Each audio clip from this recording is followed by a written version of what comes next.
Views and opinions of any of the guests of After Hours AM are not necessarily the views and opinions of After Hours AM, its hosts, its staff, or any of its affiliates. Welcome to the After Hours program. Ladies and gentlemen, I have a grave announcement to make.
So a light, positive person that maybe yin and yang. Yeah, I mean, so I'm like, well, maybe, the kid was having fun. Maybe grandpa is hanging around or something, but that black thing is not good. So that was my advice. And then they added to the story. This is interesting, and I'm going to read this part of the story. Yeah, so. Oh, wait, there's more.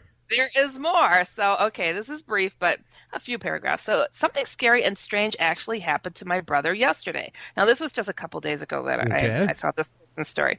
Early today, actually, but I have never heard him so scared, but when he was telling me this. So, my brother works at night cleaning this little hotel place.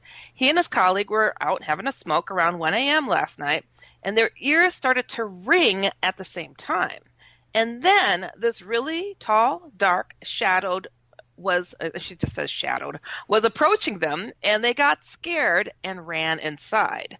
Now, first off, I have to tell you, the ringing in the ears, that's more alien sounding. I often relate, these demonic things to aliens anyways. But, okay, to continue, about 10 minutes later, the entire place smelled like rotten eggs, and that lasted about 5 minutes. They were on different floors, and they both smelled it. That's some stinking stuff. That is some creepy Wow. Yeah. So that they look at each other and go, "Oh man, why did you have to? Come on." They were on different floors. But okay, so after their shift, my brother was driving his colleague home at around 3 a.m. and the guy mentioned that he remembered my parents live on the mountain and asked where. So my brother was like, "Oh, we're going to drive by it. I'll stop and show you." They pull over in front of my mom's house, and that shadow thing was walking in front of my mom's house across the yard, the length of the house.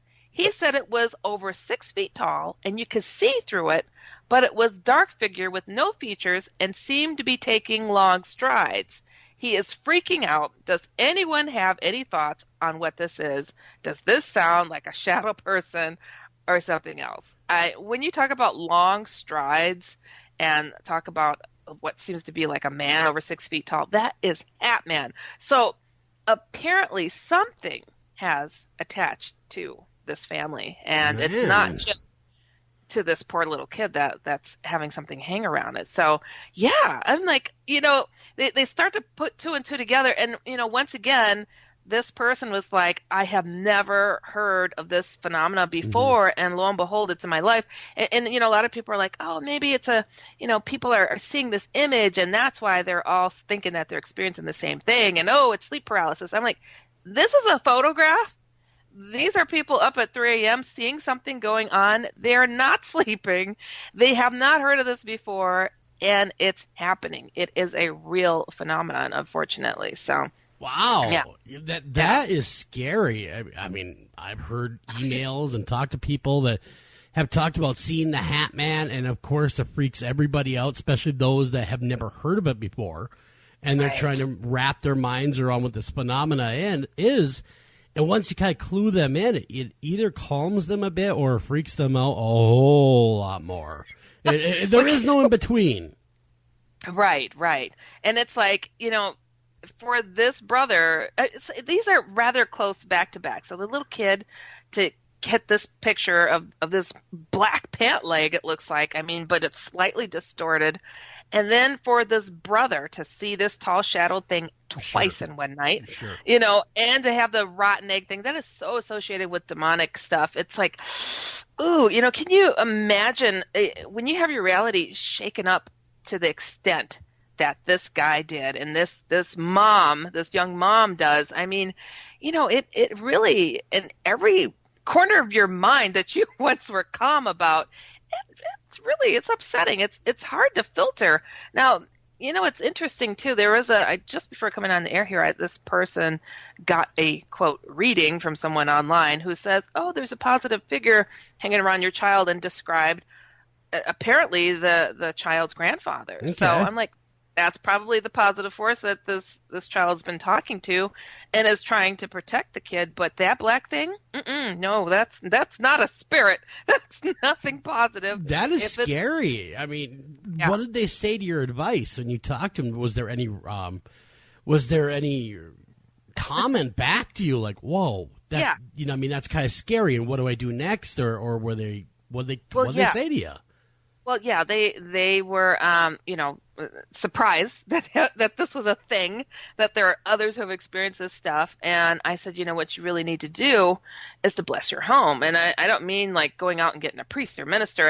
And I directed them. I have a Shadow People Hat Man Experiencer group, and I directed them to go over there. I have a pinned post on how to cleanse your house, how to bless it from top to bottom, and unless you're Native American, I wouldn't suggest sage. Do the old Christian way, a little holy water, a little spring water, and getting down to it and calling on your faith to do it, because it's important. I mean, how are you going to hide behind somebody else's faith? I mean, you really got to take ownership. And that's a big question a lot of people have, is how do I conduct a cleansing? And, if you wouldn't mind, I'd love if you would point to the direction at the After Hours AM America's Most Haunted group as well. Say when it's interested to learn how to do that, because that's a big question. Well, I saged my house and nothing happened, or this or that. So maybe that'd be useful information for people that want to know, because, heck, a lot of us are uninformed. I mean, a lot of us draw upon what we saw in the movies or what we read in a book, or, rather than real practice. So that's really where the rubber meets the road in practice. Tonight we have a strange show. I mean, good show, but some strange circumstances. We got Bob Luca coming on, and of course, he is responsible for the book that's out there. Him and his wife Betty, they wrote a book called A Lifting of the Veil, and it's really all about their paranormal as in UFO experiences, abduction, the whole thing. But what's even more disturbing, and we're going to get into that, is the government's involvement after the abduction. Yeah. Even, not surprising. Exactly. Even after the abduction, and they go to tell everyone about it, but then the government seems to maybe be really interested in what they're up to. I mean, the people that were abducted. So we're going to be talking about that at the bottom of the hour. We're going to be bringing in Patricia Baker, of course, Bob Luca, and we're going to get to the bottom of that and hear what Bob has to say, because you're not wrong. A lot of people, though, since I kind of announced what we're going to be doing, have come over and said, I think I was tapped by the government. I think the government's listening to what I'm doing. And, of course, probably 90% of them are like, woohoo, doing drugs or something. But maybe there are that small minority of people where they really are being followed and watched by the government. Oh, God knows they do it. I mean, this little weak announcement that they did, and we've spent $5 million, a few million on this 5-year expedition into searching UFOs. What was it, 20 million? I don't know what it was. Yeah, some drop in the bucket. Yeah, and I'm like, please. I was harassed in college. I was just a college student and had what they call military abductions. Come, give me a flying break, man. Well, I was going to say, I mean, you're the perfect interviewer because you've been there, done that. You've been abducted. Oh, my gosh. I haven't been alien abducted, thank God. Not alien. Military abducted. I've seen them. Yeah. Military abductions, yes. But, oh, my goodness. And interrogated by them. A lot of people are like, oh, it's the government that's doing these fake alien abductions. I'm like, if that were true, why are they asking me questions? Exactly. Why are they so interested? Yeah, they got all the answers, then don't come bug me. They do not have all the answers, and I think they made a deal with the devil, and they're losing, and now they're like, crap, let's ask the guy who got taken, Yeah, exactly. Now we need to scramble and find out more information before it's us getting abducted or us being attacked, or because there's a lot of fears involved with alien abduction, and mine, as I've always said on the show, is only the anal probing kind. That is truly my fear. And ever since, man, that just bothers the hell out of me. It's like, oh man, I don't mind aliens as long as not the anal probing variety. Okay, I'm cool with the other kind. There's the ones that will also gut you, make you feel all the pain, and then make you forget about it. I mean, anal probing, I think that's the least of it. But that probably is, but I mean, no one wants to get gut, don't get me wrong. But I'm just saying. It's personal, I guess. It's a personal thing. I mean, it's a very personal thing. And I fear that. And that and dolls and small people. I fear all of them. Oh Oh my gosh, I know somebody that's really tall that I don't know what it is. Small people scares them literally. Like I'm like, that is that really a thing? Apparently it is. Now I've heard it from you. You're the second person. I wasn't afraid of them until I saw the old movie Freaks. Remember that one where they used actual sideshow people in the movie? No, Ever since that movie, I've had a phobia, and I don't mean this in all respect for anyone that's like that or anything like that. No offense to you, but I do have a little bit of a phobia when it comes to the little people. Wow, that I guess it is a thing. It doesn't bother me none, but I hate dolls. There it is. Okay, well, I don't apologize to doll about it either. And if I had a nickel for every time one of the listeners said, "I'm going to send you a doll in the mail. I'm going to do that to you," no, keep your damn doll. Keep it. I hate them. I've always hated them, even as a kid. I just didn't like them. Never, especially the China dolls that look like they're staring at you, like a hole through your soul. Just couldn't. I only stuffed animals for me. That was it. Mm-mm. Yeah, well, there's also a lot of news out there. I suppose we should shift into the news. Beyonce was a victim of cannibalism, right? Yes. That is interesting. That was in the Washington Post, too. Wow. Man, the Washington Post must have been a really slow news day. Yeah, let's run this article. Well, now you want me to go into a little detail on that one? Yes, please. Okay. So, like Tiffany Haddish, she's this hilarious comedian, and she'd gone to some after party in December from a Jay-Z concert or something like that, and she was speaking to GQ magazine, I guess, and talking about what happened at this party. And I'm like, this is, zombie apocalypse lives. So apparently somebody touched up or felt up on Jay-Z, and it was some actress. She wasn't naming names. Sure. And Beyonce said, hey, he's That's already my cheated. man. Backed off, Exactly. I already made a song about this kind of stuff going on. I already made a song about it. I already sang a song about it. Yes. So we're not going to do a repeat because the song's already out. So we don't want to have part 2 of the song, all right? Part 2, yeah.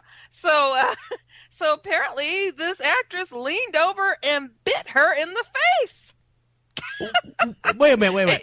She leans over, bites Beyonce, the queen bee, right in the face. In the face. And what did Beyonce? What was her reaction? What was Beyonce's reaction? Well, apparently, Tiffany said, "I'll beat this woman's behind for you." Oh, wow! Really see what happened, and Beyonce say, "Yes, you did. She's not like this all the time. She's on drugs." Yeah, what's that zombie drug? Yeah. I remember that when they were eating each other's faces, back of bath salts or something. Oh yeah, I remember that. I was thinking it was maybe it was a little dash of bath salt. Maybe she had a bath beforehand. I don't know. But so Beyonce. They didn't take a bath in it. No, they didn't take a bath in the salts. I know. But apparently she did, she bit her in the face. Everybody wants a piece of Beyonce. So perhaps she was taking Could you imagine sitting there at a party, minding your own business, and then some bites in the face? I mean, come on. I don't know. I'd punch him. Amen. And I don't know why she didn't let Tiffany get at her, because she let her sister Solange beat the crap out of Jay-Z in 2014. That's right. I do remember that. She beat the holy hell out of him. Never seen a grown woman take out a man so hard. That was amazing. That was pretty epic. Good left hook. Well, she does look kind of tough, though. I don't know if I'd want to take her on. I think she legitimately beat up Jay-Z. She really, I don't know. And, Beyonce did not try to stop that fight. Nope. She was too busy somewhere singing Bootylicious. She was too busy dancing around in that weird way she does it. You know what I'm talking about. She's just too busy doing that weird rhythmic type dancing that she's so famous for. She had something going on, because she was like, take it, baby sis. Solange, tag team. Tiffany, she didn't want another video, I guess, out there. Well, we don't need another one. Now, evidently, though, the sister's the heavy. She's the one that handles all the fighting. Apparently. So, hey, to have a sister like that would be all right. I've got a sister that could probably take out a grown man. Mm-hmm. Wow, man, they're tough chicks, let me tell you. And awesome. I have met some women that could beat me up in a heartbeat, man. That's why I stay away from them. I'm afraid. I'm afraid. Don't hit me. Don't hit me. Oh, man, the things that go on out there. But it is craziness. You know what? On a brighter note, though, we have to talk about the reboot of Roseanne. You know, were you a Rosie fan? Were you a Roseanne fan back in the 80s? I thought she was hilarious. I love comedies, period. So I will watch any comedy at any point. So. Are you DVRing it as we speak? Are you? I am. Are you really? The Roseanne reboot? I watched it up until we came on the show. It was hilarious. I mean, it's really good. How are they going to get around the Dan is dead, though? Because they killed him off in the original show. Remember, they killed him off. Yes. I mean, how are they going to, cross the death hurdle? Well, they have shown this in commercials, so I'm not, busting anybody's bubble on this one. But, first scene, they show the house, and she's laying in bed, and she sits up, and Dan! She's screaming, and he sits up with one of those face masks on. Yeah, it's a dream sequence. I had a dream that you died. And he pulls off his face mask, why does everybody think I'm dead? Why does everybody think I'm dead? It was just my career. So it was pretty cool. But they've got Darlene living in the house with her kids. Wow. But this is the kicker. So Roseanne is playing a Trump supporter, and Aunt Jackie comes in wearing a Nasty Woman T-shirt and the Pussycat hat. Wow, man! I'm gonna have to take a peek at this. See, I remember the show in its original run in the '80s, and I loved it. It was a good show. Everybody watched Roseanne. So I'm gonna have to check that out and see whether it's any good or not anymore. So, they got the same writers and everything, so they pulled everybody back together. But they're all aged by 50 years. It's been 20, they said. It's been 20 years. That's a long gap. I mean, that's some gap in time going on there. Hey, did you happen to hear the news about the Austin bomber that blew himself up? Yeah. The guy he blew himself up with his own bomb. How often does that happen? And talk about irony. Well, his last words were, "I wish I was sorry, but I'm not." Right? And kaboom. Right? What a jerk. What? Yeah. Exactly. That's my words, except I'd use a little bit stronger. But yes, a jerk. What a jerk. I wish that he just suffered just a little bit longer. Just a little. Well, yeah, the guy blew himself up, and at first I thought it was an accident, like a bomb accidentally going off, which would have been hilarious irony. Had that happen, where he's trying to get away and it goes off, kills him. No, he was a serial bomber. Yeah. And they caught him outside the Texas Capitol when the suspect blew up an explosive inside his car as they closed in. And he was only 23 years old. I know. I mean, really? I mean, I wonder how deep. I'm sure we talk about this tomorrow night, of course, our true crime show with Dr. Cole, but I'm curious of what kind of mental illness he might have had. Yeah, I mean, obviously a normal, rational thinking person doesn't blow themselves up. Or how small his appendage was to have such a low self-esteem. I'm just kidding. You went there, didn't you? You went there. You went there. I did go there. Well, authorities said that the suspect bomber, identified as Mark Anthony Condit, 23 of, Peppleville, Texas, how you ever pronounce that one, was killed after the blast early Wednesday morning. Police tracked him down to a hotel north of Austin and followed Condit as he drove away, officials said, eventually forcing the car to a stop.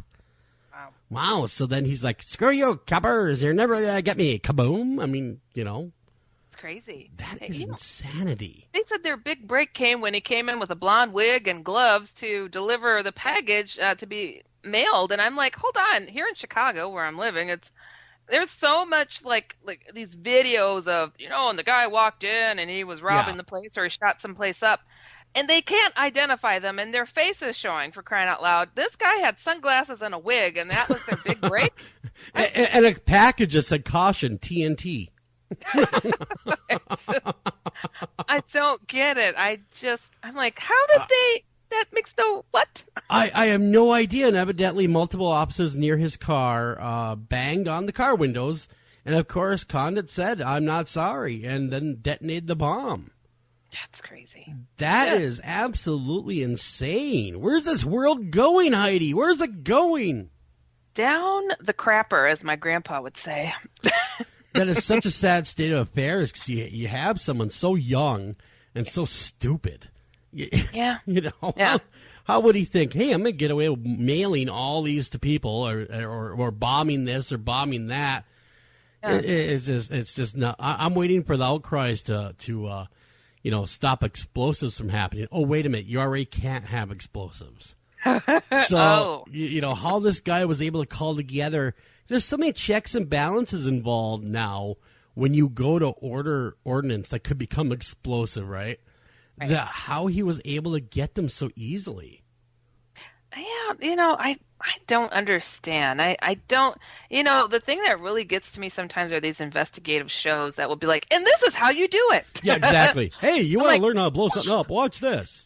Yeah, it's like, and then, don't get this brand. This one's the best one. I'm like, OMG, what did you just do? Now, remember, when you're making the pipe bomb, make sure to really tighten that cover really good because you want the pressure. Yeah, really. Yeah, some of those shows, though, it's like they go over the top and showing how to make a bomb.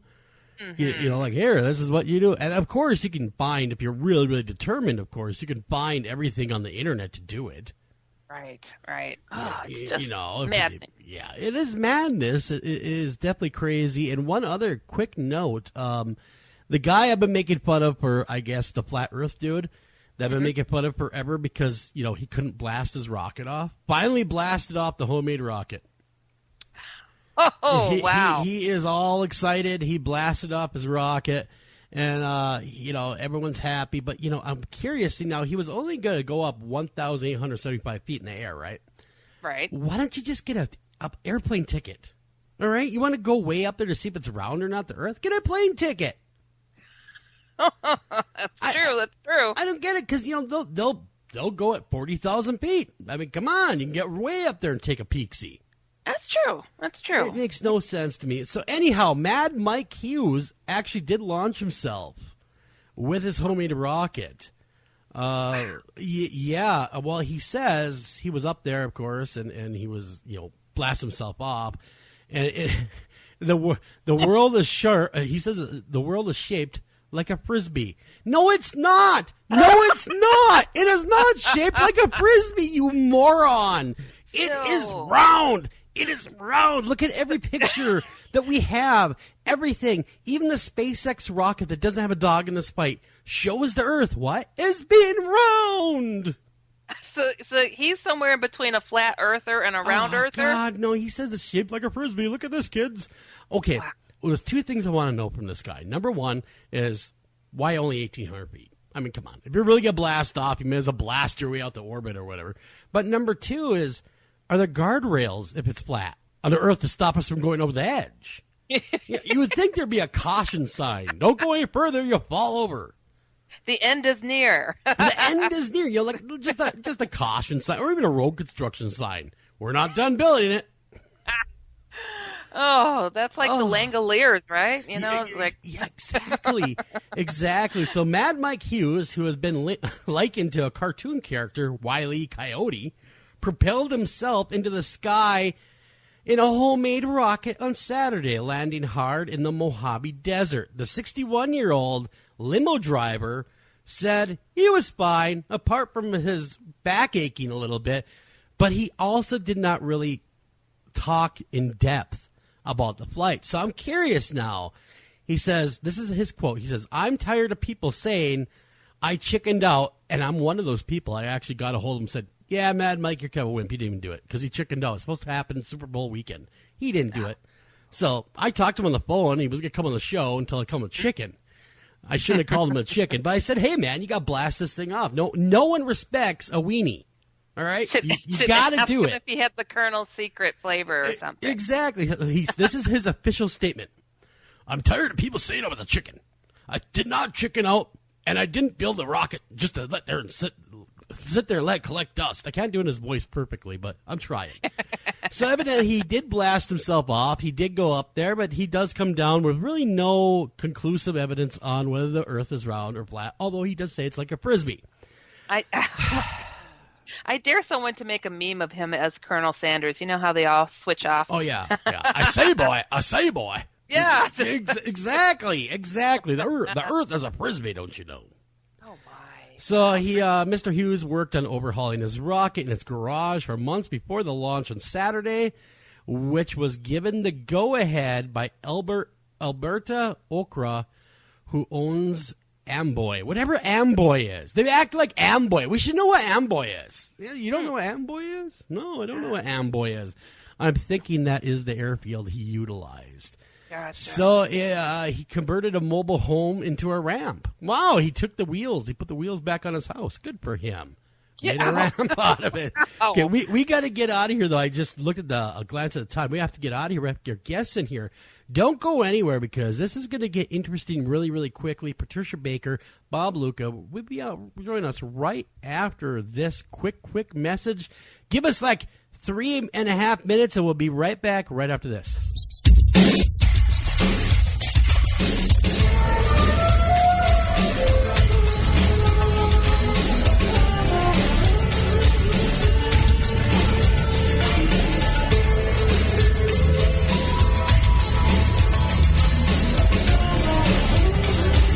I'm your host, Joel Sturgis, right along with me.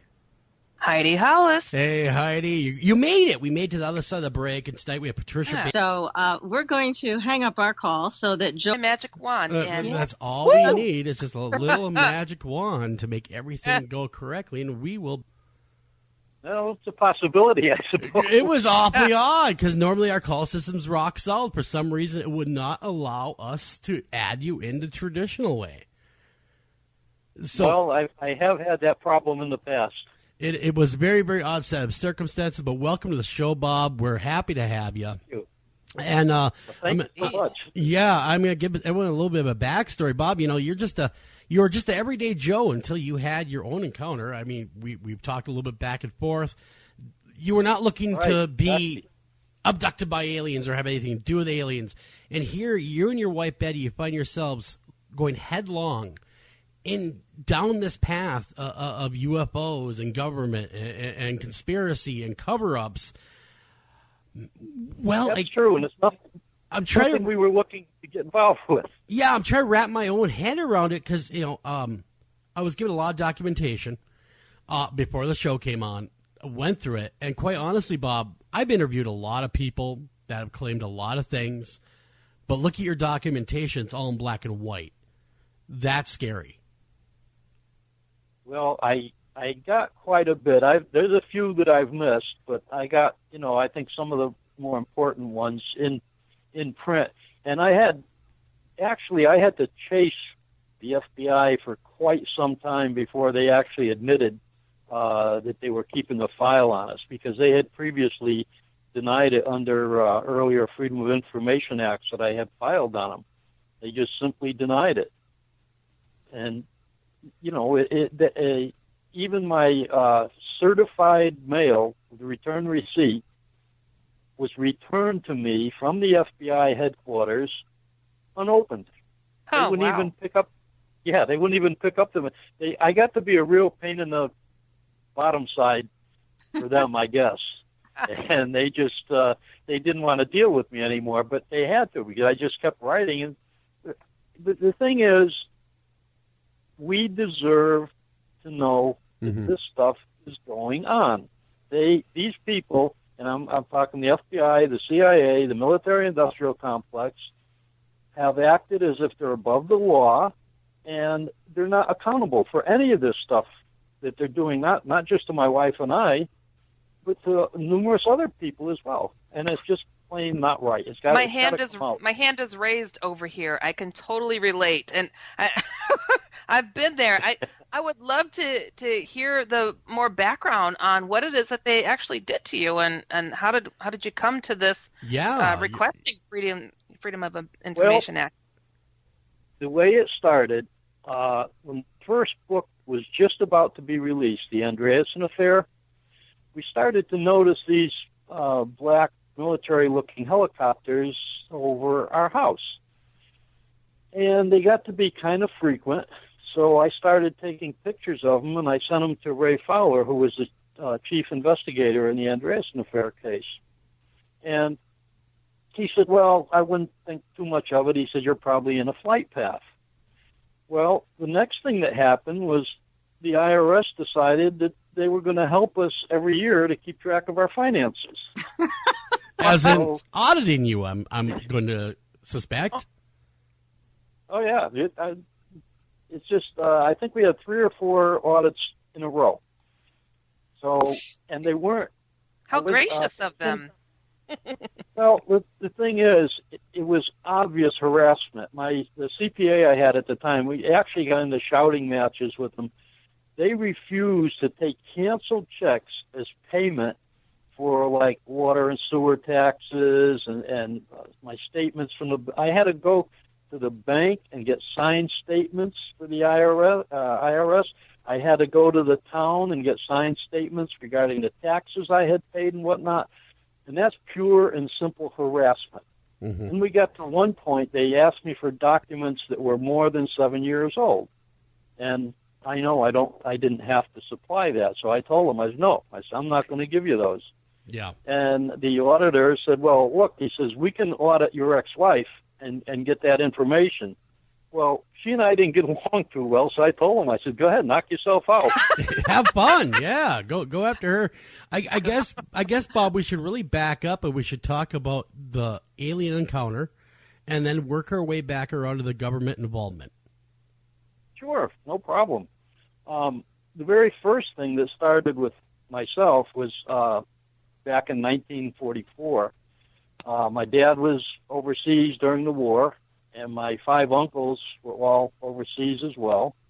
I was obviously a youngster on my swing set in the backyard at my grandmother's house where my mom and I were living with my grandmother.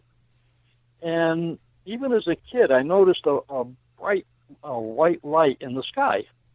And I thought it was kind of unusual because I normally didn't see anything like that in that area. Well, this light came closer and closer and closer, and it hovered to the left of me and above me, and I was on my swing set.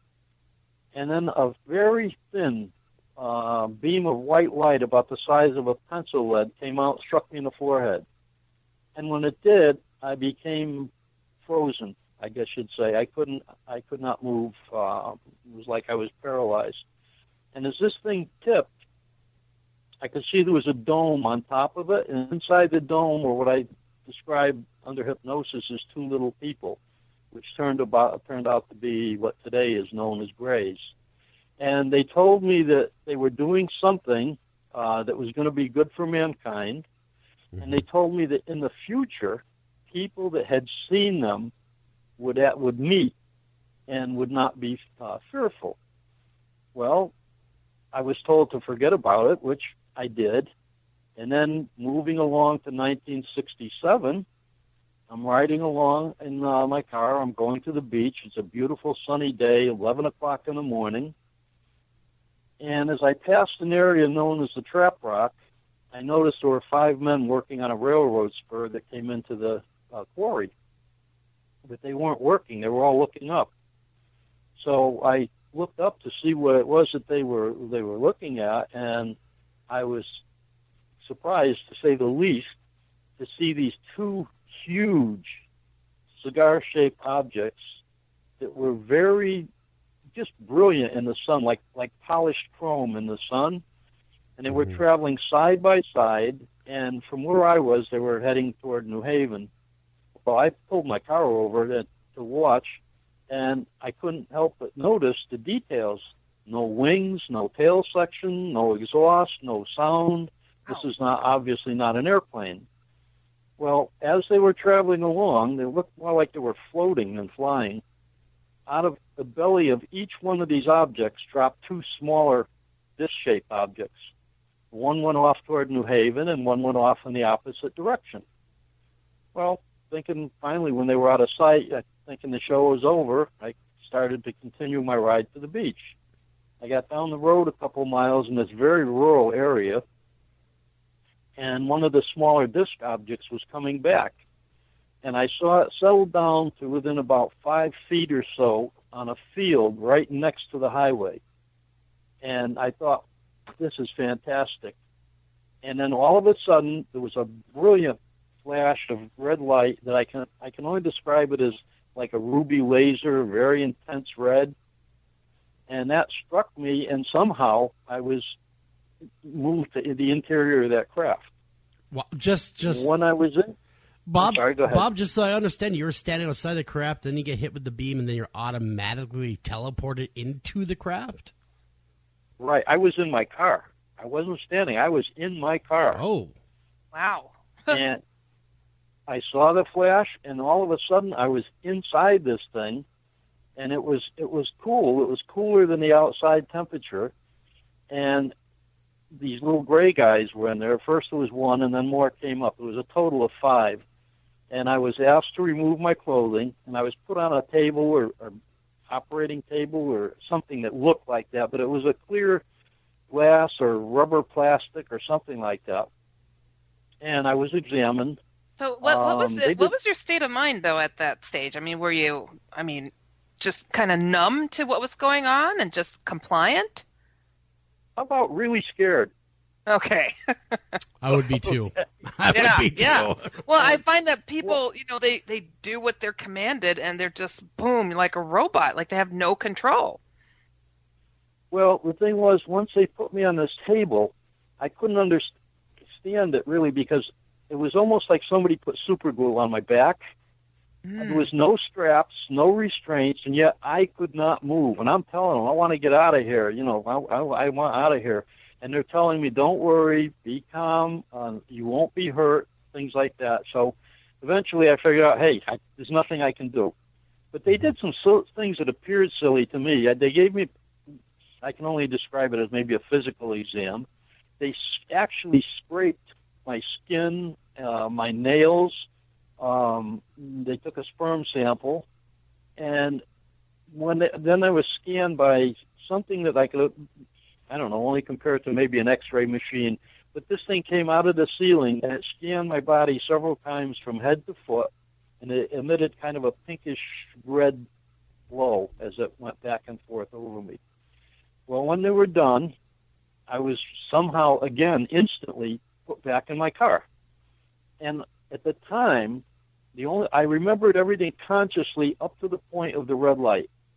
I didn't remember the rest until I got to the beach and found out I was hungry, and I went in a local restaurant and found it was 3 o'clock in the afternoon. Well, something was very wrong here because that should have been a 30 or 40-minute ride. Yeah, exactly. You found yourself a big gap of missing time. Exactly. So, I only told a very close friend of mine and my parents because this is 1967. I didn't want to get put in a loony bin or something like that. So I figured I kept my mouth shut. Yeah. And then in 1977, and this is where it gets strange, I was working as a service manager for a new car dealership. I was single. I was getting good pay, a new car every 3 months, and a very secure job. And a friend of mine asked me to go on a trip with him because he wanted to leave Connecticut and he wanted to look elsewhere for work. So I said, okay. I went into my boss, and the following day, and I said, Bob, I'd like a month off. Well, he said, I can't afford to give you a month off. So I said, well, I'd really like to go on this trip. For some reason, I felt like I had to go, and I didn't know why. Well, I went home. I thought it over the weekend. Came back in on Monday. I said, Bob, I can quit. You can fire me, but I'm going on this trip. So he finally decided to let me go. My friend and I went all around the country, out to California and up in Washington or Oregon State, and we're coming back across the center of the country. And at a rest area, we decided to go to Florida, which is several thousand miles out of our way to Connecticut. We get to That's a detour. Florida. Oh, yeah. We get to Florida, and my friend's sister-in-law was telling me she worked at this place, this restaurant, and she knew a woman that had had a UFO experience. This came up at dinner. Wow. I said, wow, yeah, I'd like to meet this woman. So she told me who she was, and I went down, and, of course, it turned out to be Betty. Well, Betty wouldn't talk to me because Ray Fowler told her don't talk to any reporters, and she thought I was a reporter. So after doing the best I could to be as charming as I could possibly be, I made a date with her for the following day. And next day we went out, we had lunch together, and I've been buying her lunch ever since that time. What a pickup line. Let's talk about aliens, shall we? Was the abduction good for you like it was for me? I can just imagine the lines. Jeez. Unbelievable. How about them Grays? Betty and I are kind of different. She's a very serious person, and I'm kind of a prankster. I always have been. Well, I don't take life all that seriously. So after the book came out and this government harassment started and whatnot, I just figured that, okay, this is going to be a two-way street. And I started filing on everybody. I called the Pentagon. I called Wright-Patterson Air Force Base. I called NASA. Made a real pain in the neck out of myself. But to back it up, because you kind of skipped a big chunk. You guys met, you've had experiences, she's had experiences, and right. You guys started... we got married. The next year we were married. Oh, wow. Okay. So did your experiences start to intensify when you got together? Did something happen? Oh, yeah. We had an abduction together. The first year in 1978, the first year that we were in the first house we purchased together, we were getting ready for bed. Betty was brushing her teeth in the bathroom, which was off the master bedroom, and I was just about starting to take my socks off, and there was a whirring noise, a very unusual cyclic whirring noise over the house. So thinking something was wrong, I went running over to the bathroom, and I put my hands up, one hand on each of the door jambs, and I looked at Betty. And as the noise intensified, she put her arms around me, and I wrapped my arms around her, and all of a sudden we started being drawn up, literally, I know this sounds crazy, but right through the ceiling of the house. Like with a tractor beam or something, you know what I mean? Where it picked you right up, right through the house and everything? Man, that's crazy. No, what happened was the color started draining from us as we were pulled up, and there were different colors swirling around, and we got into this huge craft. I mean, it was very large and circular. Betty was taken in one direction for what later we found out was some type of initiation program. I was taken to another area by these two very large, tall white men with kind of pale white skin and blue eyes and long hair, and they put me in a room, and they told me that it was a privilege for me to be there because I wasn't that spiritually advanced as Betty was. In fact, at that time in my life, I wasn't spiritually advanced at all. So they gave information to me, and this was through the mind. I did not see them move their mouths. But they told me very convincingly, the first thing you want to know is just, you do not die. When Betty had gotten taken over for that initiation, she turned into a person of light, like a golden light form. I couldn't see any features or anything. I couldn't even tell her from the others that were there. But the way they explained it to me is this golden or light person is the real you, the spirit, soul, whatever you want to call it. And they said that does not die. They made that very clear. So and then they went on. I'm sorry, go ahead. So that begs the question then, when we die, do we become aliens? I mean, what were they trying to tell you there? That just show you your soul or let you know that you're one of them in some way? Well, I think what I got from it was like your time right here is kind of an educational program. What you do in this life is going to determine what happens to you in the next time. Some people get recycled. I hate to use that word, but it really is what it is, and end up coming back here because they haven't learned what they need to. And other people don't move on to other. I look at it as other dimensions. I don't know how different people might understand it, but I look at it as other dimensions. and other lives. And apparently what you do in each of these lives determines your path from that point. And they also told me something I found very interesting, that people that harm or are cruel to animals are going to have a problem when they get into the next stage, when they leave this existence. They said that... all of a sudden we hear a roar from PETA. Yay! Yeah, right now. I know. They're probably smiling right now. We're going to use that our next slogan. Be nice now, or otherwise you pay later.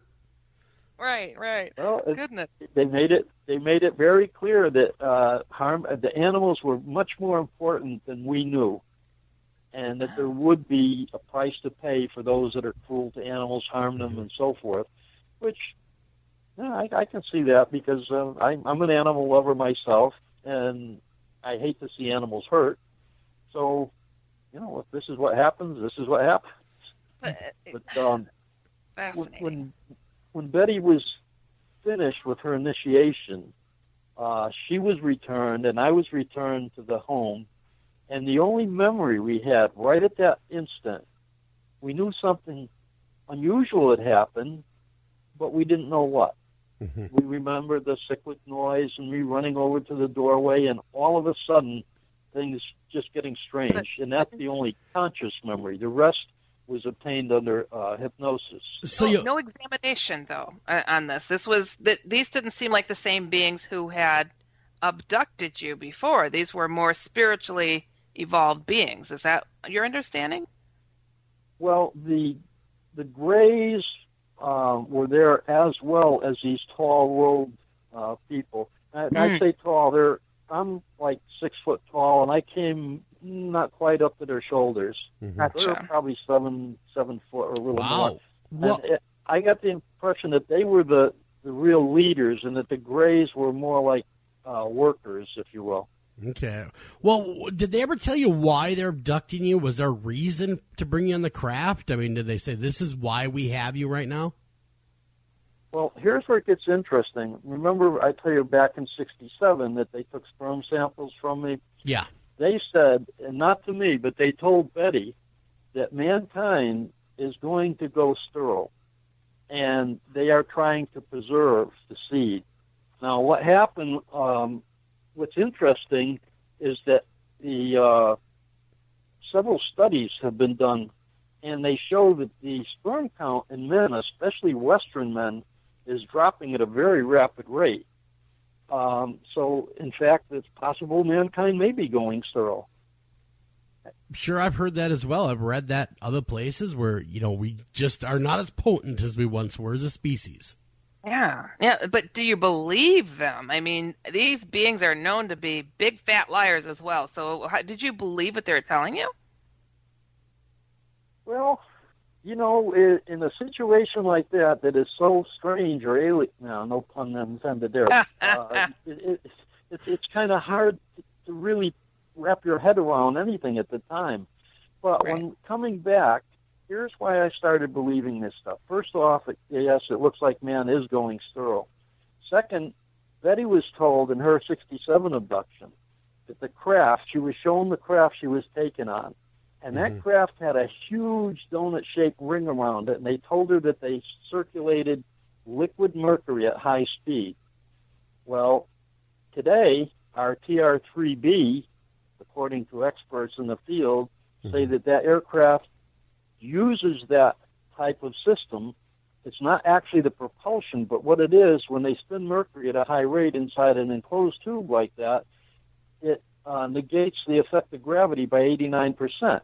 So you have a super light craft that can be propelled at very high speeds and with very little force. Okay. That makes a lot of sense, where the moving silently and not requiring a lot of power, things such as that. They're using high-speed mercury. Right.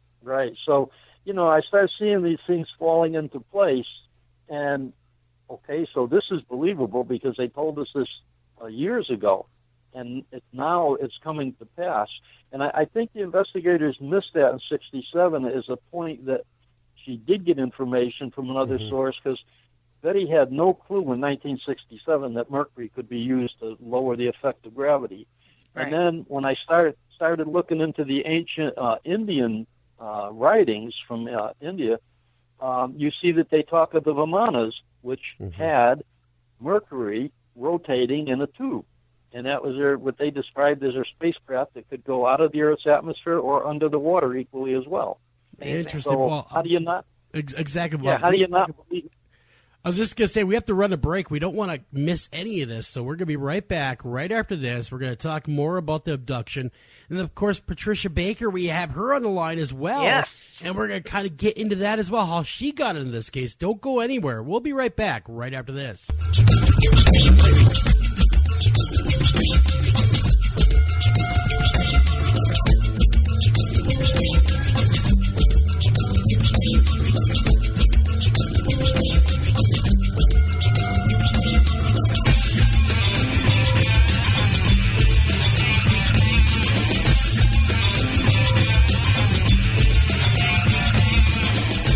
Taking a family of 5 to the amusement park can cost a small fortune. Oh, yeah. So to save some money, we thought, hey, let's bring the amusement park to us. Yeah. Go ahead. All right, step right up, young man. Are you ready to ride the wacky waterfall? That's just the bathtub with the shower head running. Nope, it's the wacky waterfall. It's the shower, Dad. Waterfall. Wacky. There's an easier way to save. To get a free rate quote, go to geico.com. Then buy online, over the phone, or at your local Geico. Unexpected reactions to smart financial decisions brought to you by feedthepig.org. Well, I finally did it. My student loan is totally paid off. I can't believe it. I can't believe it either. I paid more than the minimum each month, and soon enough, it was gone. So you're just giving up? Giving up on what? The life of luxury. Egyptian cotton, caviar Thursdays, designer everything. What are you talking about? Our plan. What happened to winning the lottery and mastering the art of the perfect mimosa? Hosting galas, wearing enough jewelry to require a bodyguard, vacationing in the French Riviera, and then buying it. I just thought maybe it was time to prepare for my future. You know, set some financial goals, make some smart investments, open a 401k. Financial goals? Investments? A 401k? You are horrifying right now. Listen, if winning the lottery were easy, everyone would do it. When it comes to financial stability, don't get left behind. Get tools and tips for saving at feedthepig.org. This message brought to you by the American Institute of CPAs and the Ad Council.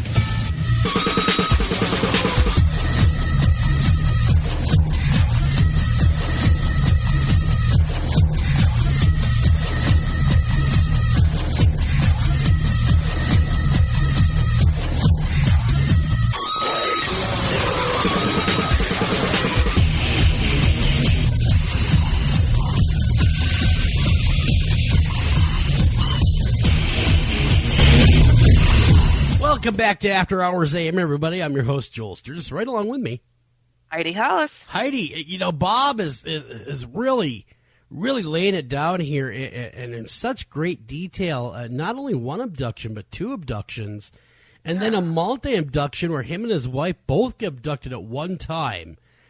It is just really it is a lot. It's a lot to digest. I couldn't imagine it happening to me.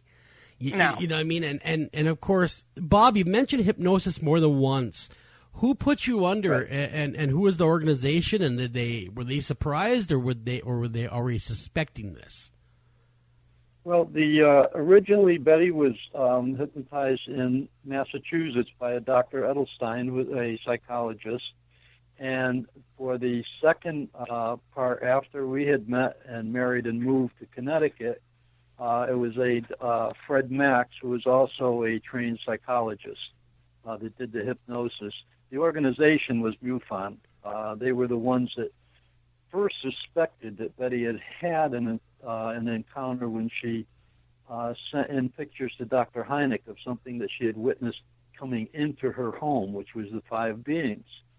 And after they did the initial hypnosis, they realized that there had to be other encounters as well. Mm-hmm. And that's when they went into quite a bit of detail. She's undergone quite a bit of hypnosis, and fortunately, we had 2 good hypnotists that did not give out any type of lead or try to suggest anything. That they just left it open to both her and I discussing what we had recalled, what we had seen, without interjecting anything into it. They did try a couple of times to see if we were being totally straight with them. Like during the hypnosis, Fred would mention helicopters, and he had me at that time. I was like 5 years old, so my answer was, "What helicopters?" I didn't even know what they were, which is one of the ways that they checked to see, how we were doing or if we were putting any of our own ideas in there. And Larry Fawcett, who was the chief investigator in Connecticut, was a police officer trained in police lieutenant trained in criminal investigation.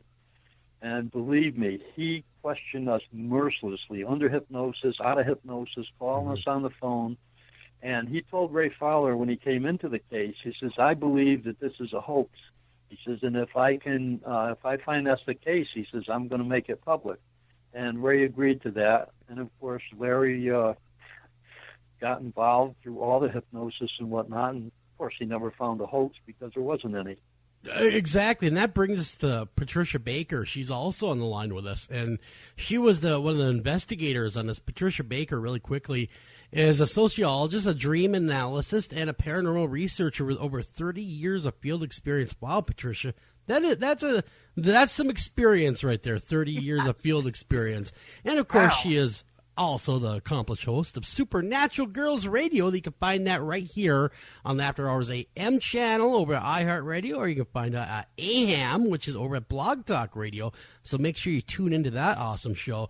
But, okay, Patricia, we're gonna bring you in on this. How did you get involved in this matter? How did you get to be a part of this? Well, I met with Larry Fawcett, the police officer that Bob was just talking about, and I was invited in to participate as a researcher in the case. Being a sociologist, it went along with what they were looking for, somebody to evaluate from the social sciences. So I was happy to do that. I loved the subject, and I love Betty and Bob. When I met them, I knew instantly that they were as honest as the day is long, and I was very excited to be a part of investigating their case. However, although some people think that the aliens create violations on human beings, it doesn't hold a candle to what the government or whomever they are. Amen. I mean, that's where the real problem is with all of this, in my opinion. And certainly I experienced it firsthand when 3 days after I was called into the case, there were black helicopters over my house in Rocky Hill, Connecticut, and they were flying so low in the middle of the night that my huge trees were bending. So it was just uncalled for, but it was shocking to see the lengths that the government or whomever was going to keep track of Betty and Bob and all of their friends, family, and researchers. So it wasn't just Betty and Bob, but they did take the brunt of it. Right, Bob? Apparently. Well, yeah. How did the government get involved? At what point did you become on their radar? Well, you have to remember now, we're going back to 1980. When the first book came out, they knew once they reviewed, actually the problem started just before the book came out, so they must have seen the book before it was actually published. They knew that Betty was the real deal, that what she was reporting was real. So they became very interested. And as I said, it started with the helicopters, as Patricia mentioned, and then the IRS at the house where we lived in Meriden. Well, within a year, we moved to Cheshire, Connecticut. And here's where they started to increase the surveillance. First of all, when we moved into Cheshire, Connecticut, Betty had put her two girls in high school, and we were at the closing. We told them, when you get out of school, come right to the new house. Well, we were at the closing. We didn't have the keys yet. And when the girls came home, there were people in the house, and they said we were from the telephone company. So, okay, we didn't think too much of that at the time because we were kind of new, with this stuff. Sure. But as it turned out, the telephone company shouldn't really have been in the house And as I say, they didn't have any keys. So hiding in plain sight type of thing. Exactly. Jeez. Well, you know, actually, it was some. I was just gonna say, something that Patricia said it is something I honestly say all the time. It's like, nothing that I have ever personally come across has been more insulting and more intrusive than our own people who are supposed to serve and protect us, and we give them their paycheck, to violate that trust and to harass and to do whatever it is that they do to people like yourself who are so called, out of their minds and talking about these little men or big giant blonde men, whatever it is. So it's just so it's infuriating. I mean, I'm curious, had you ever been abducted by the military and interrogated, like military abductions? I hope not. No. Not that I know of, anyway. Yeah. Well, okay. Yeah, I'll get to that. Yeah, there is a possibility there that we'll get to too. But I guess my quick question though, Bob, why do they care so much? I mean, why does the government's acting like they're afraid of something? Well, they are. They're very afraid of something. It's not just the government.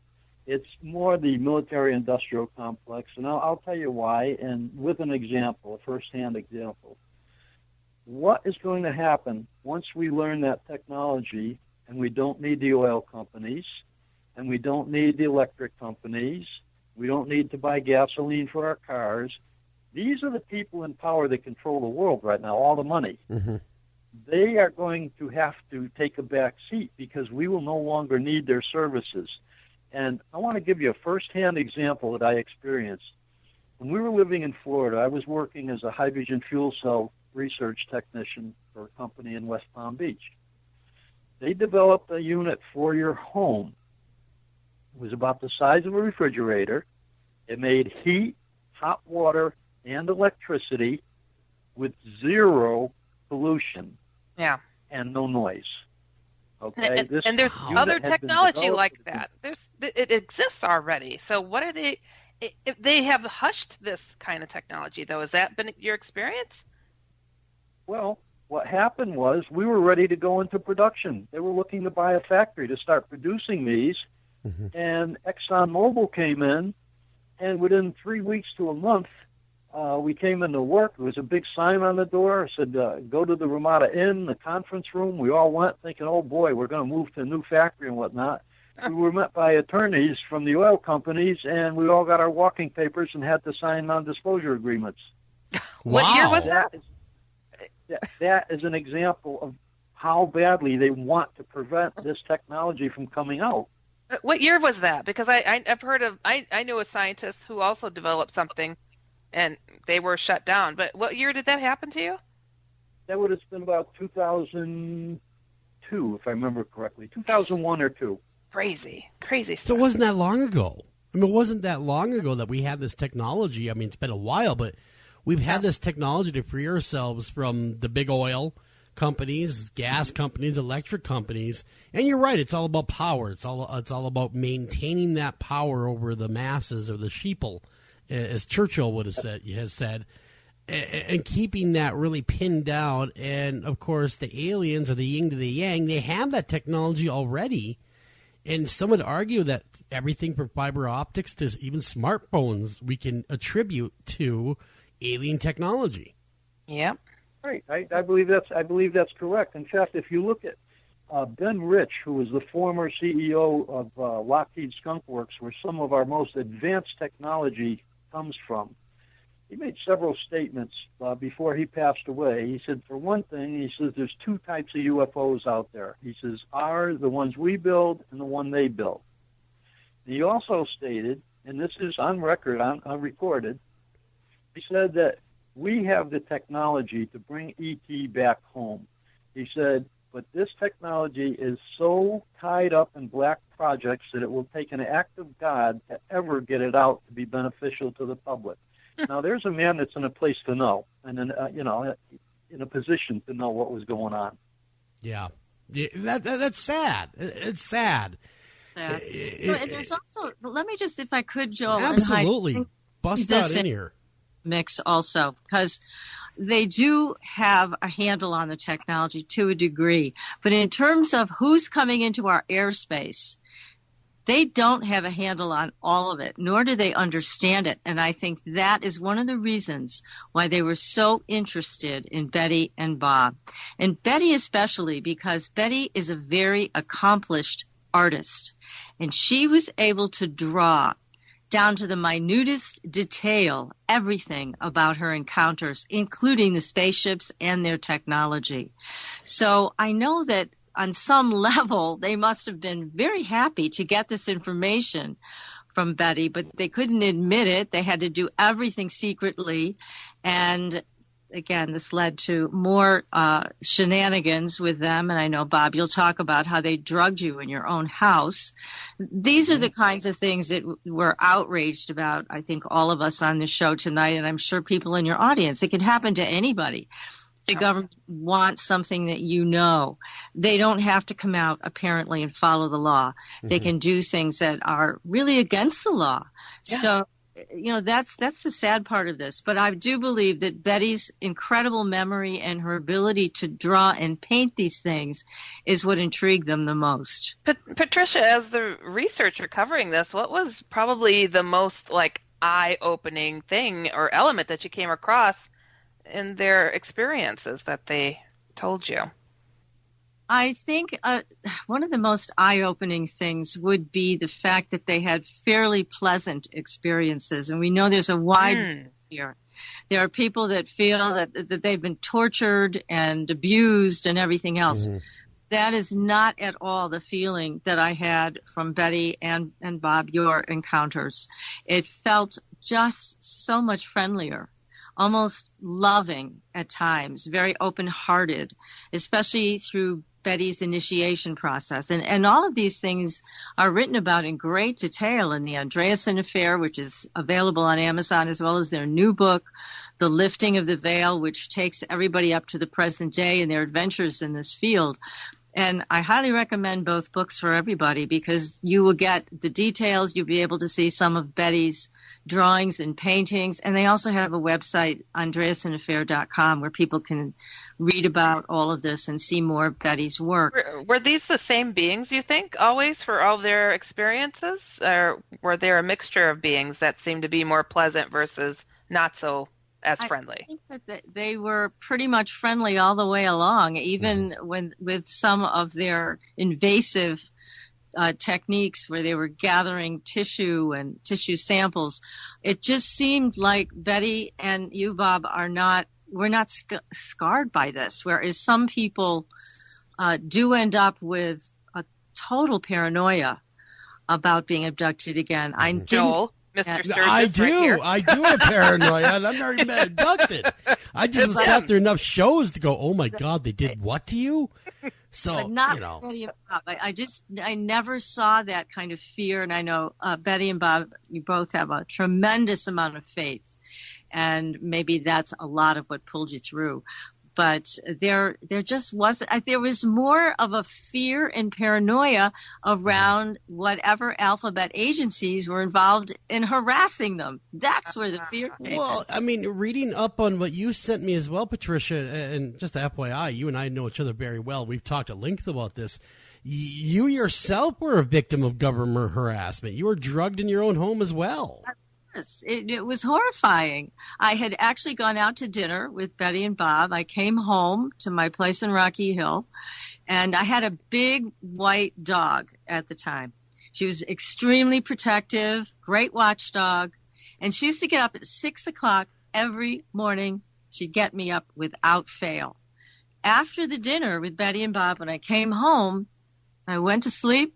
I woke up the next day, and my dog woke up the next day at 3 o'clock in the afternoon. Oh. Wow. Right. Yeah. So, I mean, you know, dogs, I got a little Chihuahua, and they're like little walking alarm clocks. Mine is anyway. Yeah. And this dog was a guard dog. I mean, she was ferocious. But 3 o'clock in the afternoon, exactly at 3 o'clock, we both woke up. And to me, that sounds like we were gassed. That they did something like that. I didn't find any puncture wounds or anything, but obviously something happened that knocked us out. Did you ever submit to like a blood test to see what might have been used at a doctor's office to see what substance would be in your system? That would have been the smart thing to do, but I didn't think about it at that time. And now, today, if that ever happened, believe me, I'd be right there. Same here. Back then, it was like, what in the world happened? It was kind of just a feeling of instability, of something's wrong here. But yes, that would have been the right thing to do. And I think, Joel, that everybody in the audience should take that as a good thing to do if something like that ever happens. I hope it never does to anybody else. But to me, that is so far stepping over the line. I mean, how do you know as an alphabet agency that you're drugging somebody and it's not going to have a long-lasting effect or do something deleterious to somebody's health? They don't know, and they don't. I was going to say, or they don't care, Patricia. That's right. You know, covering up a murder is not necessarily the hardest thing to do if you're an alphabet agency. That's right. And it's so sad. You know, our tax dollars at work. That's the kicker of it. Right there is we're paying them to do it. But, I mean, Bob, when the government did get involved, was it right all at once or was it very slow? Like, I mean, you started off the helicopters going, what's that all about? And then it got to a fever pitch to where they were actually going to your work and harassing you that way. But how did it all begin? Was it truly just the helicopters that progressed? Well, first it was the helicopters, then the IRS, then they tapped our telephone, and that was proven by Larry Fawcett and by an electronic tap detector that we had put on our line. We tried it on other people's lines, didn't show anything, but on our line it did show a tap. Well, by this time we're up to about 1981, and we're doing a lecture at MIT in Massachusetts, and Dr. Hynek walked up to Betty during a break very quickly and said, Betty, he said, leave the military out of this and stick to philosophy. Well, what it was by that time I was filing freedom of information on everybody. I was calling the Pentagon, and I was just trying to get information to get to the truth. Well, came 1982, this is what really triggered things. I got a phone call at work from a fellow named Larry Warren, who had read an article in the Hartford Courant about Betty and I. And he said on the phone, he said, I've had an experience, a UFO experience while in the military. And he said, I'd like to talk to you about it.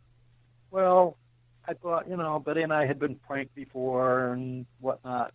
And the guy sounded strange. He had just had dental surgery done. Okay. Well, I said, well, it's worth a shot. So I made an appointment with him to come to our home so we could talk to him. Well, Larry Warren was one of the witnesses to the Bentwaters landing outside of the Bentwaters Air Force Base. And he was the first one to come forward in 1982. And we interviewed him, we recorded him, he drew drawings for us. And at that point, I said, Betty and I don't have the resources to really do what needs to be done here. So we introduced him to Larry Fawcett, who was one of the founders of the Center for UFO Studies, the Citizens Against UFO Secrecy. And they had access to attorneys and all that. So they went and worked on the story, and Larry and Barry Greenwood did a book called What the Government Would Know About UFOs If They Read Their Own Documents. Main title was Clear Intent. Well, once Larry had contacted us, then the surveillance really picked up. I mean, as we drive away from the home to go shopping or to a movie or whatever, we were followed by cars. And as a young fellow, I used to build race cars and race on the street because there was no racetrack in Connecticut at the time and no drag strip. So on a number of occasions, I was able to actually get behind the cars that were chasing us, that were following us. I got their license plate numbers. Wow. Gave them to Larry Fawcett, and they came back. He ran them through the police computers, and they came back as unissued. That's what convinced me that it was more than likely the FBI. That's government, yeah. Yeah, you're absolutely correct. That'd be a government plate. It wouldn't be issued. So they were the state plate, but the numbers weren't legit, you're saying? Right. Those license plates had not been issued according to the police computers. Do you know, I had a car accident in November by a car that was unissued. I'm just floored right now. Wow. I'm just floored. I was like, how is that possible? How did this person hit me? And I took a picture of their plate and it's not issued? What do you mean? Wow. And did you ever hear from that person's insurance company that had the unissued plates? Do you know it took quite a bit to get that, but the person finally did come forward, and it's just been really bizarre. It's a long story, but I'm just floored right now that I just learned this. Like, that's crazy. Wow. As far as FBI, CIA, or whatever, they have no problem putting their hands on those plates. No. Wow. No, because they're in on it. I mean, the police are going to leave them alone. Right. You know, the local police departments, they're not going to want to miss them at all. No. Great. No, they're not going to bother them. Now, as this intensified, now we're in 1983. Betty and I are in Cheshire. We're about 11:30, 12 o'clock at night, I guess. We went to bed. And later that evening, I woke up and I heard two men talking in our kitchen. The kitchen was like, there was a little hallway off the bedroom, and then the kitchen was off to the right. And I heard these two men talking. And I looked down at the bottom of the bed. We had a 120-pound shepherd, and he usually slept on the floor at the bottom of the bed.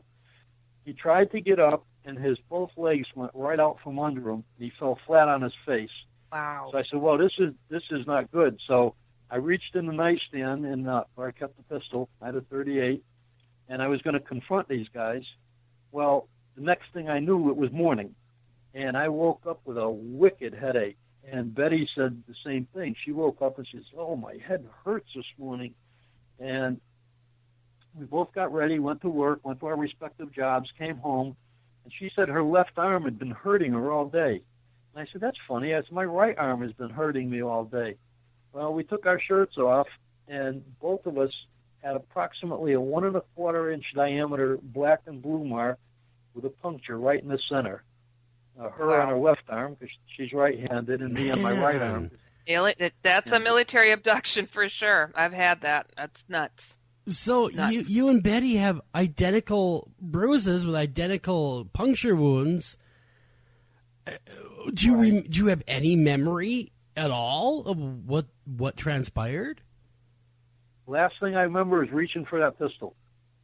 And because I'm going to be honest with you, I don't care government agent or not. In the house at that hour like that, being a threat, I would have shot him. Yeah. Plain and simple. You would have been well within your rights to do so. I mean, yes, you sure would have. But, the other thing is, I think my personal feeling is that those were CIA, and I'll tell you why. I have an acquaintance that was pretty well up in government. He was an advisor to someone in the White House, and he happened to be attending a CIA meeting, and after he got back to Connecticut, he stopped by the house, and he motioned for me to come outside. He would not talk to me in the house. Mm-hmm. And he had been at this meeting, and that the CIA had been discussing us at the time, and that we should be careful. Wait a minute. So, but Bob, the CIA cannot operate in the United States. Oh yeah, well that's what they'd like you to think. I mean that's they cannot operate in fact that's why Guantanamo Bay, for instance, is in Cuba. Yeah, those fellas lie so often they don't know what they are able to do themselves. I'm not saying I believe it. I'm not saying I believe that, but I'm just saying that their public statement is that we cannot operate inside the United States. That's true, but their public statement also says that UFOs pose no threat to national security, and yet they're able to disable our nuclear missiles. If that's not a threat. Exactly. No, you're absolutely correct. I just want to throw that in there because it was just brought up to me by one of the listeners. Oh, wait a minute. The CIA is not supposed to be able to operate inside the United States. Yeah, believe that, and I got a bridge in Brooklyn, I'll sell you. I was going to say, yeah. I mean, we could sell a bridge tonight, too, because there's lots of instances where they have worked inside the United States and have been kind of caught doing so. This is a crazy fun fact. I have to say this, and I'm just dying to know if Betty has ever been, if this has ever been suggested. I mean, what are the odds that probably the two most famous couples that have been abducted by aliens, and both of the wives are named Betty? What is that? How's that possible? How's that possible? Yeah, that's pretty good. And that reminds me of something else that connects all of us. Betty and Barney, their phone was tapped from Pease Air Force Base. When we had an incident where Betty and I left for Florida like 2 o'clock in the morning, hooked up our travel trailer, went to Florida, and a few days later the FBI showed up at my job looking for me. Well, nobody knew where we were. When we got back, Betty and I went to the federal building and said, okay, what do you guys want? You were at my job. Sure. And they gave me the same, we can't confirm or deny. Okay. So I asked them while I was there, I said, why are you guys tapping our telephone? And he said, we usually get blamed for it. But he said, in your case, it's not us. He says it's Air Force intelligence. I believe He that. was that forthcoming to tell you that? Like, intelligence. I mean, that's what's flooring me right now, Bob, is he came forward, he even gave you any information. Well, they seemed to know who we were, even though we didn't say we were involved with the UFO phenomena at all when we came there. We only went and asked them why they were at my job, and then he suggested it was Air Force intelligence that was tapping the phone, so that's kind of a giveaway right there. Exactly. Well, I hate to say this. We have to go to our last break. We come back. We're going to be talking more to Bob, and, of course, we're going to have Patricia in on this as well. Story is not over, folks. Don't go anywhere. We'll be right back right after this.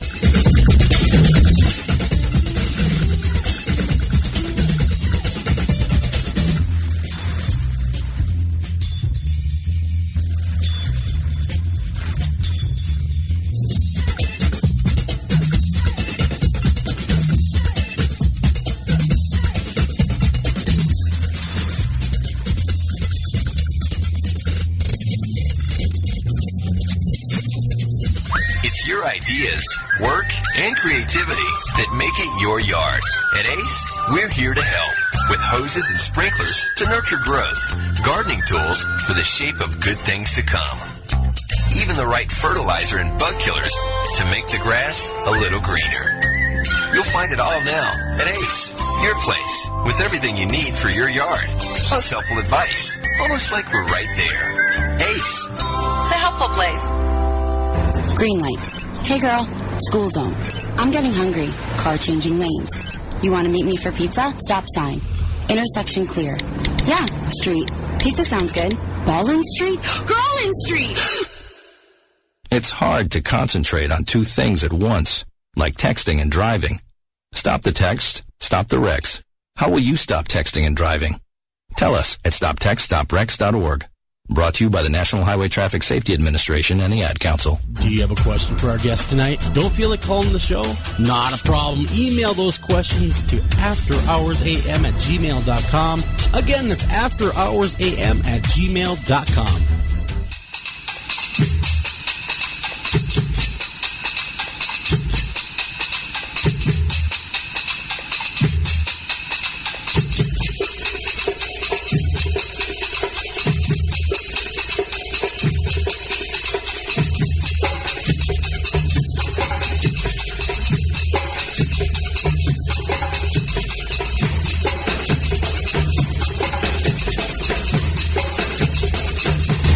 And welcome back to After Hours AM, everybody. I'm your host, Joel Sturgis, and with me, as always, is Heidi Hollis. Wow, what a story Bob is telling us. Patricia, again, both you, thanks for coming on the show. Of course, it's Bob Luca. Then we have Patricia Baker on the line with us as well. And Bob has been involved in written 2 books, of course, with his wife Betty. And that's a Lift of the Veil is the newest one, but the first one is the Andreasson, if I can talk tonight, Andreasson affair, where it really goes into detail on their close encounter. Getting back to that, getting right back into the story, Patricia, now you're in the case now, and you are having weird events happening to yourself as well, including home invasions. Yes. What happened was Betty and Bob came to stay with us for just a few months. And one night we had rescued a little puppy dog previous to this. It was now 6 months old, and he was downstairs on the main level, and Betty and Bob were in their bedroom on the second floor, and I was in mine on the second floor at opposite ends of the house. And I heard the slider open, which was a strange thing because the alarm was on. So we had perimeter alarm on. window alarms on, but yet somebody had opened the slider. So then I hear footsteps, and I hear this dog barking and following somebody from one end of the house to the other end of the house. So that whoever it was had entered through the sliding glass door and then exited through the garage door on the opposite side of the house. Now, through all of this, Bob, who you were armed, right, Bob? You had your gun.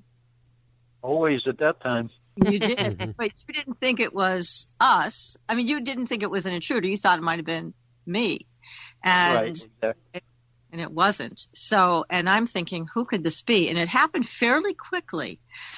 But what I did after that was I called Beatrice Leidecker, who's a very famous animal psychic. She basically started the whole animal communication thing. And I had Beatrice talk to the dog, whose name was Homer. And Homer said something very interesting. He said it was a woman who came in to the outside. And when we were all talking about this, Bob, I think you came up with this. You probably would have hesitated at that time to shoot a woman. And we were basically guessing that was probably why whoever sent an agent sent a female. What were they after, though? Why break into your house? Yeah. So what was anything? I think that they were putting bugs in the house. At that time, again, that was so many years ago, and they were, I think, either retrieving something they had put in there before or placing things in there to monitor our behavior and our conversations and everything else.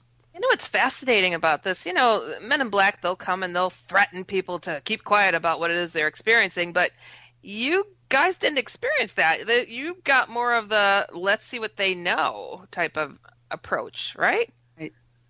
Right. Oh, Bob, you did see Men in Black when you were on your Absolutely. Okay. They were the goofy type, though. They weren't a threat at all. It was Will Smith, huh? Yeah. Lucky you. We were at a campground in Florida. We had gone down to see Betty's sister. And usually I made the trip from Connecticut to Pompano Beach in one shot. But we had hit traffic and construction and all. By the time we got to Lake Worth, I was just exhausted. So I pulled into a campground on Lake Worth Road and got us a lot. And I figured we'd stay there for the night and get up, shower, have breakfast, and go off refreshed in the morning. Mm-hmm. Betty and I pulled into the lot. And as you know, down there, everything is kind of in a grid. The lots face north and south, and the roads were east and west. Well, we parked the car in the lot, and the compass was right on due north.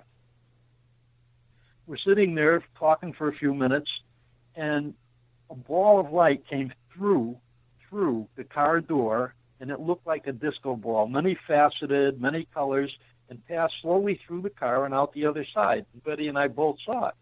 So I thought, wow, that was kind of strange. I would have more than a reaction. Wow, that's kind of strange, man. I would be running from my car with my hair on fire, hitting a ditch. I mean, you're braver than I am. I'd be like, oh man, no disco ball for me. We were used to these things by this time. So anyway, we put the seats down in the car and went off to sleep. And later on in the evening or early morning, I had to use the restroom. So I got up and I made sure I locked the car door behind me. The restroom was about 25 yards away or so.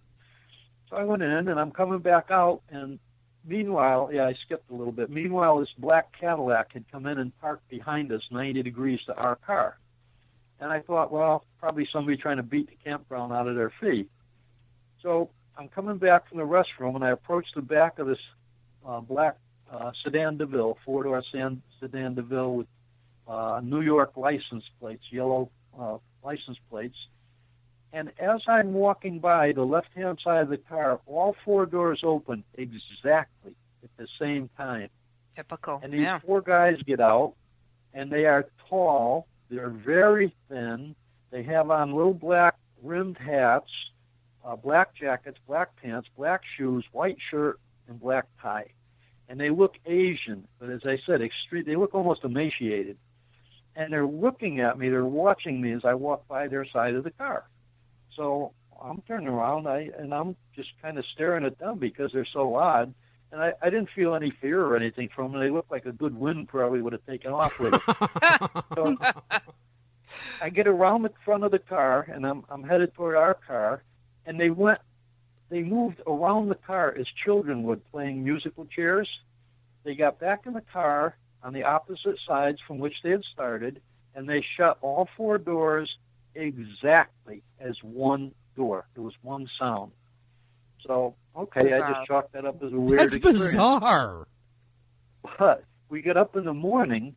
Now my compass, which had been pointing due north the night before, was pointing almost east. And the digital clock was reading 20 minutes faster than it was the day before when I checked it with the radio. So I talked to some electrical engineers, and they said the only thing they could think of that could do that might be possibly an electromagnetic pulse. And that's what every scientist I talked to seemed to think was possible, but I don't remember anything like that other than blast. All coming through the car and those wacky guys there. Sure. Well, Bob, I got to ask you, if it was an EMP blast, did it take out any electronics? Did you notice anything not working? Right, and when I walked around the car, I couldn't get a hold of a UFO investigator there. We're down there on vacation.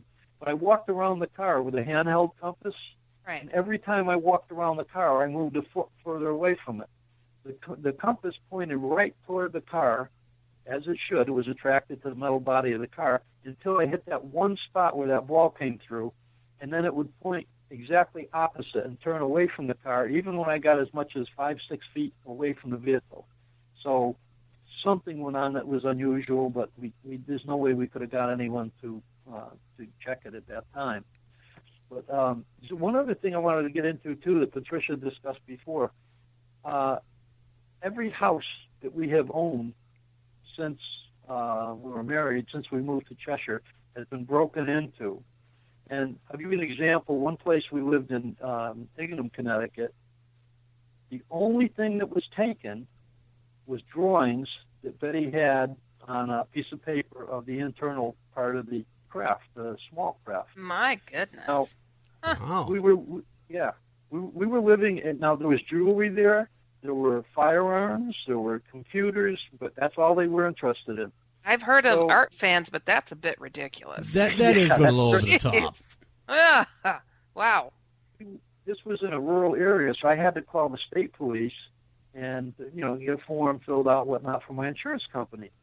Well, we told the state trooper that we were involved in the UFO phenomena and that exactly what was taken and that we suspected it might have been government. And this young fellow said, if I find out anything, he said, I will definitely tell you. Mm-hmm. I said, well, that's great. I appreciate it. So about a week later, I went down to his office, and there's another trooper there. And I asked where this trooper happened to be, and he said, I don't know, he was transferred. And he supposedly didn't know where he was. And the same exact thing happened to another fellow who I contacted. His name was Sam Martino. He worked for the Federal Aviation Administration, General Aviation District Office in Boston. I had called there several times and sent photos of these helicopters and whatnot, trying to find out who owned them. Yeah. The FAA tells me, we can't identify them because there's no markings on them, no numbers on them. Well, gee, thanks a lot. That's why I wrote you guys in the first place. Of course. Yeah. Of course not going to tell you because, unmarked black helicopters. Oh, boy, that's not conspicuous at all. Well, the guy came down to our house on his own on a Saturday, and his name was Sam Martino. And the following Monday, we weren't home, but he didn't leave a note on my door. The following Monday, I called the FAA, and I was told he was transferred. And, they didn't know where he was transferred to. So the government people disappear. Apparently, you're handing out promotions. You just didn't know it. That's all. Yeah, They're getting a boost in pay and a transfer. Or cement shoes. One of the two. Hey, Bob, why don't you tell the story? Oh, sorry. Go ahead. You have a great story to tell that really shows your sense of humor with all of this. About I was just going to do it. Oh, we're on the same wavelength. Go ahead. You are certainly psychic. Yes. Well, after these being harassed by these helicopters, and they everywhere we went, it didn't matter if we were in Florida, New Hampshire, at home, we got low overflights over us. So, as I said in the beginning of the show, I do have a sense of humor. And I had a friend in the military that had a sense of humor much like my own. Well, he built me an exact replica of a surface-to-air missile. So I brought it home, and I said, well, we're going to have a little fun now. And the helicopters approached our house. Yeah, they always came from the north. And I knew what they could see because when I was taking flying lessons for my pilot's license, I flew over our house, so I knew exactly what you could see. Well, it wasn't too long, we heard the familiar noise, rotor blade noise from Huey UH-1. So I run out back, and we set this rocket up on a cement pad. And I told Betty, I said, watch this. Well, the guy comes over, he just cleared the roof of the house where he could see that pad, and that helicopter did a steep bank and whipped around to the right. I thought he was going to pull the blades off of that thing. And I told Betty, well, now we knew for sure that it was us he was watching. But I told Betty, I said, watch, I said, that fella's going to go back where he come from. He's going to change his clothes and get a shower. he was frightened. You could see it. Oh, boy. Wow. That's a good one. Now, you tracked down the helicopters, right? I mean, you were able to find where they were landing? No, nobody really knows. I did find a couple. One was from Sikorsky Aircraft, who manufactures not the Huey, but the Black Hawk.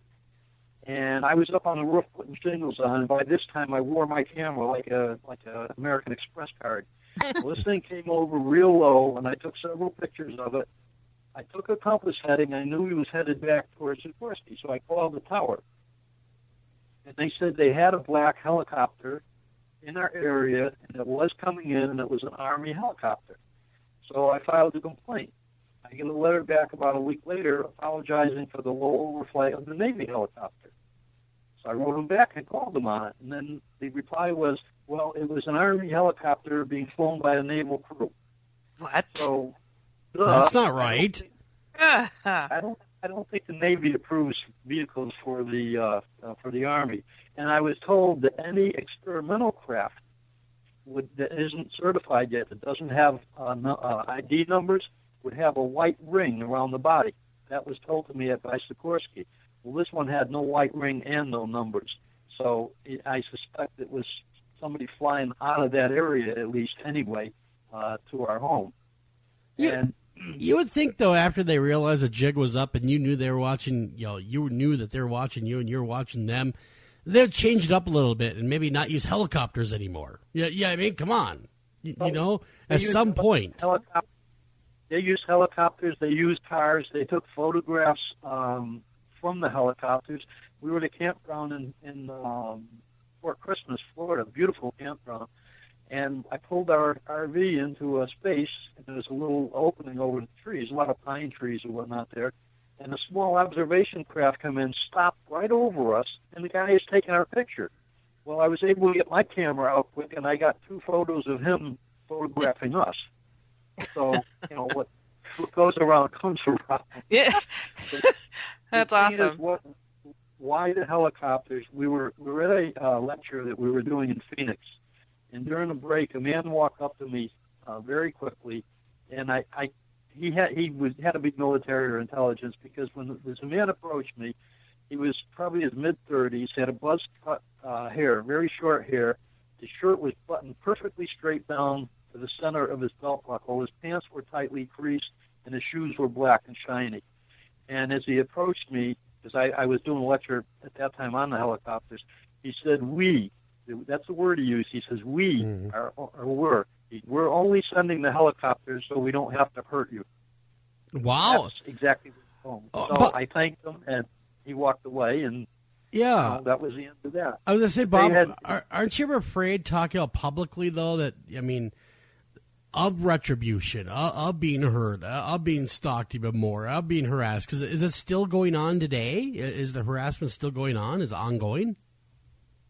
Well, I don't. If it is so much, I don't notice it so much. I think they're done with us. I hope they're done with us. But as far as the other being hurt, heck, in the past I've been hurt for a lot less, so for my own stupidity. But you know, if they're going to hurt you, they're going to hurt you, but then they're going to get all the publicity I can get them, too. That's true. Patricia, and all the stuff that you have come across, and you've investigated different people and different topics for a very long time, have you ever known for government people to create harm in all of this? I don't know anyone personally that has suffered great harm. I certainly heard stories about it. And the thing is, again, with Betty and Bob, I think they've been an asset to whomever's doing this. They've learned things from Betty and Bob that they probably couldn't have gotten on their own.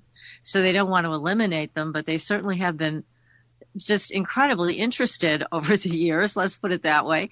But at the same time, you know, we have a mainstream media that makes fun of it, that does the wink, wink, nod, nod. Yeah, well, you know, this is really not to be taken seriously. Yeah, always accompanied with the X-Files theme whenever they show on 10 o'clock news, you know, anything to do with UFOs, stuff like that. Yeah. Another example, I know a network producer who's high up in the ranks, and Bob, when you've had the DOD actually admit that they broke into your computer, that's a great story, and I hope we get a few minutes to talk about that. I brought that up to this network producer and said, hey, you know, my friends are UFO abductees. They have a best-selling book, New York Times best-selling book out, and a new book coming out about their adventures in this field. But most of all, the thing that's so disturbing is how they've been followed and tracked, et cetera, et cetera. And why don't you do an expose on it? Well, his response to me really took me aback. He said, well, if they were abducted and they were inside a craft and they have knowledge, then we have the right to do this to them. I couldn't believe my ears. I'm like, what? It sounds like something a government stooge would say. Yeah. I mean, these people are not criminals. You don't have the right. Nobody has the right to tap their phones and break into their computers and harass them with black helicopters and follow them all over the country. They don't have the right legally. But we were like, I was talking to somebody who could have been talking Swahili for all I knew. It made no sense to me. But again, it reiterates the point of how hard it is to get any justice with this particular subject and for the people that have been so badly mistreated. Yeah, and then for them to put out publicly, this is all a joke, there's no aliens, but they'll go and spend so much tax dollars on harassing people on an individual basis, and for years. I've endured it. I know several who have, and it's ongoing, and they're, this again, back to this news release of, NASA's closed that book on this, like they're not looking into this topic anymore, you know, it's all hush-hush. The Pentagon, I'm sorry, not NASA, but it's like, give me a break.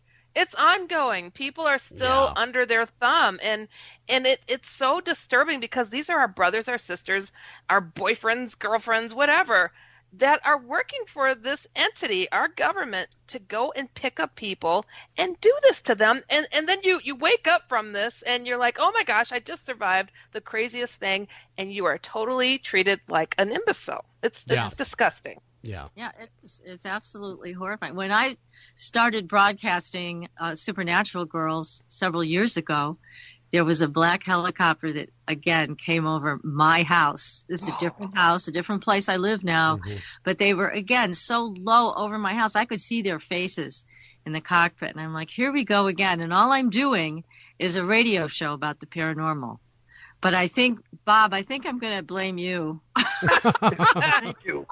Thanks so much. Because we've been friends for so many years, and here I was several years ago about to start talking about things again. So, yeah, there's a great interest there. I don't think the government knows that much, and they are turning to people who do, and certainly you and Beth, Bob, a lot. I was just going to ask, Bob, you got them to actually admit they're hacking your computer, though. I want to get into that really quickly. I mean, how do you get them to at least admit anything? Well, first off, I worked for a short period of time as a computer technician, so I had the proper software. When they broke into my computer, I just traced the numbers back, and I printed it out. I had to copy it off my screen because I didn't have a printer at the time. and I copied off all the information off my screen, and I sent it to him. And it turns out I had the physical street address, the number of the computer, the owner, which was two agencies within the Department of Defense, and even the name of the operator. So I sent those in to the Inspector General and told them that I wanted to know why they were hacking my computer. Well, I got a reply that, yes, it was their computers. They did admit that. They could. There's no way they couldn't because I had the numbers right in front of them. Sure. And they said they would do an investigation. Well, that was in 2004, and that investigation hasn't been done yet. So, still waiting. You just never know. I don't want to hold my breath, you know. Yeah. They did have a couple of other tactics too that I wanted to mention. When we were for several years, we were living in a 30-foot camp trailer, and I was working in Connecticut in the summer and then Florida in the winter. So we had the best of both worlds. One day, Betty came out to go to work. She said, "What's this in the back of my car?" I opened the back door, and there's a big, like a gallon pickle jar, or it looked like a pickle jar in there, with dead, rotted meat. Oh. And, yeah, I think I took pictures of it. I think that might have been a message, another way to try to scare us off or whatever. But message received, man. Work. Yeah. All these tactics, and it's like they could harass you from a distance, but they want to get up close and personal. But just like Patricia said, if they wanted to truly create harm, I mean, like, they're getting information out of you, so why would they wouldn't kill you? They just want to keep sucking you dry for what you know and control you. Right. There's another side to this. We were warned ahead of time what would happen, or were given a pretty good idea. So we kind of turned the tide on them a little bit, because when I challenged the FBI. We did a 3-part series on a news station in Connecticut, and I indicated the FBI was involved, and they said that they weren't involved, and as much as, there's something wrong with me, that they got enough crime here on Earth. So I challenged the FBI to do a network show with me and discuss their documents that I had in my possession, and they would not do it. Then I called the CIA, and I tried to get an interview with the CIA. They wouldn't talk to me. They never gave me a reason. They just said no, they wouldn't do an interview. Then Betty and I were in Florida at NASA, and we went up to the guard gate, the desk, and said that we were doing research for a book, and we would like to talk to the administrator. Well, lo and behold, the guy calls down there, and he says he's in, and you can talk to him. Well, we're all excited now, and you know how large NASA is. It seemed like it took us a half hour to get to the guy's office. But we got down there, and we were met by a visibly nervous secretary who said now he wasn't in. Now, these people actually ran away from us, and they don't like it when you pursue them. Yeah, try to get in. They're okay with harassing you, but when the shoe's another foot, they don't like it so much. Go figure. No, not at all. Typical government harassment. No, Bob, I just want to make sure to plug the book. Lifting of the Veil is the newest book out there.